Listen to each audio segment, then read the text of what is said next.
had planned this all along. They said week 7, week 8, going into the bye week, Tua is going to be our quarterback. Now, I don't know if they anticipated being 3-3. Now, it's easier to make this move, Skip, if you're 2-4 or you're 1-5, 0-6. It's a lot easier to make this move. But you're 3-3. And Fitzpatrick had played really, really well leading up to the bye week. Yep. So I was surprised that they made this move, but I'm not shocked. But it tells me this was their plan all along. We're going to get him some reps. In practice, he's probably looking good in practice. The medical staff says he's 100% fully healed. And they're looking for me, but Skip, if I'm in that locker room and I'm a veteran player, I'm disappointed. Because I believe at this very moment with Fitzpatrick playing as well as he is, and I still have a chance to win that division, I ain't thinking about no damn future. That future, I might not even be here for the future. I'm not promised next year or the year after that. I'm talking about right now. And right now, Skip, we're smack dab in the hunt of being in contention for the AFC East. And so I like the way Fitzpatrick has played.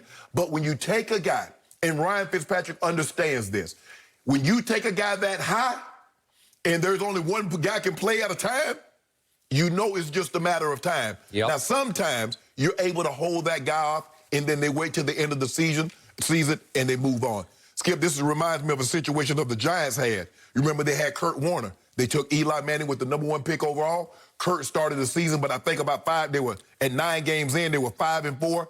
And Tom Coughlin's like, okay, I've seen enough. I know what Kurt is. We're moving on. They inserted Eli. It worked out quite well for the Giants. I think the Miami Dolphins are hoping for the same scenario. Ryan Fitzpatrick, you did a great job carrying the torch, but now it's Tua's time. And so, for me, as I said, to reiterate it, it seems to me that Brian Flores and his staff and the organization said, at the bye week, we're going to Tua. If he's clear, if the doctor says he's 100% healthy, this is the direction that we're going in. We took this guy for a reason, Skip. We didn't take him to sit him on the shelf entirely for a year. If he's healthy, he's playing. He's healthy, he's playing.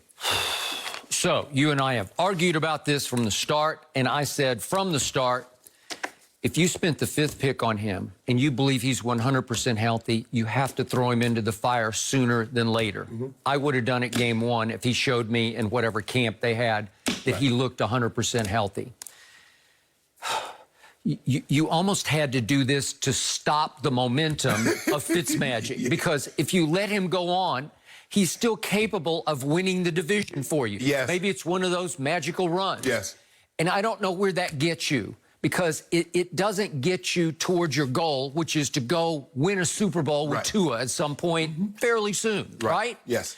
So could he be the best quarterback this franchise has had since Dan Marino? Well, obviously, Dan didn't win a Super Bowl. He got to one, unfortunately ran headlong into Joe Montana and the 49ers.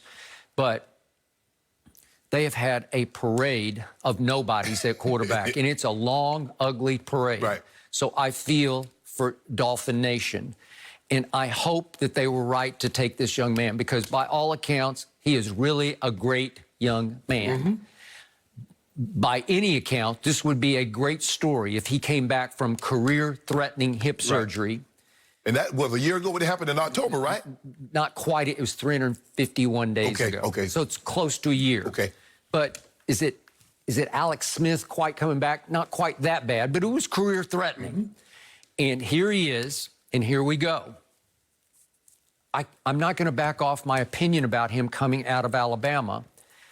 What do you always tell me? Hurt in college, hurt in the pros. He was just hurt too much for my radar in college to sign off on him in pro football, because Rex Ryan said on ESPN, I've used this before, but he said he was told he had 5 surgeries. And I think it's probably true he had 5 different surgeries at Alabama, because he broke his left index finger, and I think it took surgery. They reported that he had a sprained right knee. I'll bet you it was a scope. No huge deal, but whatever. Then he had ankle surgeries on both ankles, that tightrope surgery. Into the world? No, not into the world. So you can come back 100%, but you kept getting hurt, which brings us to dislocated right hip with posterior wall fracture. No good. And it happened on a weird play where it didn't even look that threatening, right? Okay, so now what do I know about what happened at Alabama? You have to be careful, because in the history of college football, No quarterback has ever had the track team of receivers that he was throwing to. None. I dare you to go find better. Maybe some Clemson teams were close. But listen, when you had 2 go in the first round this year, obviously Ruggs and your man Jerry Jeudy, right, you're going to have 2 go very high in the next draft in Devontae Smith and Jalen Waddle. Right.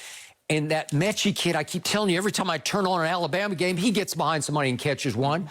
I don't know. He's a sophomore this year, but watch him go. He could be a first-round pick.